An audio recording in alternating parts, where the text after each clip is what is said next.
संसद में पेश आर्थिक सर्वेक्षण रिपोर्ट में बच्चों में बढ़ते स्क्रीन टाइम पर चिंता जताई गई है और 15 साल तक के बच्चों के लिए इंटरनेट पर कानूनी प्रतिबंध की बात कही गई है, जो व्यवहारिक नहीं है।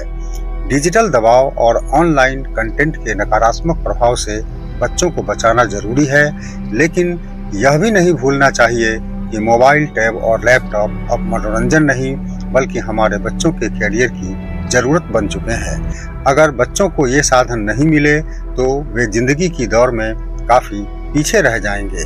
सीखने की प्रक्रिया बचपन में ही शुरू होती है। अगर शुरुआती दिनों में ही बच्चों को इंटरनेट और इलेक्ट्रॉनिक उपकरणों से दूर रखा गया तो आगे चलकर इन्हें चलाने में दक्षता हासिल करना उनके लिए मुश्किल हो जाएगा और इसका असर सीधे उनके कैरियर पर पड़ेगा, जो घातक साबित हो सकता है।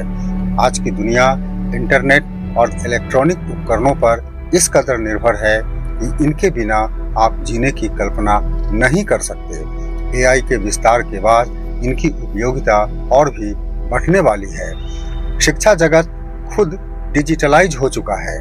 ऑनलाइन पेमेंट, ऑनलाइन परीक्षा, online form, admit card download, school बंद हो तो व्हाट्सएप पर ऑनलाइन क्लास। क्या यह मोबाइल, लैपटॉप और टैबलेट के बिना संभव है? क्या हमारे बच्चे इन उपकरणों को चलाए बिना यह सब कर सकते हैं?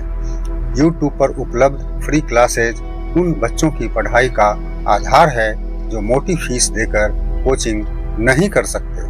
कोरोना महामारी ने हमें यह सच्चाई दिखा दी। जिन बच्चों के पास स्मार्टफोन नहीं थे वे पढ़ाई में कैसे पिछड़ गए। 1.5-2 वर्षों में अनेक बच्चों की पढ़ाई छूट गई क्योंकि उनके माता पिता स्मार्टफोन नहीं खरीद सके। सरकारों को ग्रेस मार्क्स देकर उन्हें अगली कक्षाओं में पहुंचाना पड़ा था। यह तर्क नहीं हो सकता कि अगर Australia, Finland, France, Britain, Denmark और ग्रीस ऐसा कर रहे हैं तो भारत को भी ऐसा ही करना चाहिए, क्योंकि उनकी परिस्थितियां अलग हैं और हमारी परिस्थितियां अलग। विदेशों की नकल करने के बजाय सरकार को देशव्यापी विचार विमर्श के बाद ऐसा समाधान निकालना चाहिए जिससे बच्चे इंटरनेट से दूर न रहें और साथ ही अनावश्यक और अव्यवहारिक सामग्री उनके स्वभाव, व्यवहार, पढ़ाई, स्वास्थ्य और मानसिक सोच को नुकसान न पहुंचाए। किसी एक व्यक्ति द्वारा कराए गए आर्थिक सर्वेक्षण के आधार पर पूरे देश के बच्चों को इंटरनेट से दूर करना उचित नहीं है, क्योंकि यह भारत के सभी बच्चों की जरूरतों का प्रतिनिधित्व नहीं करता। आने वाला समय एआई टेक्नोलॉजी का है।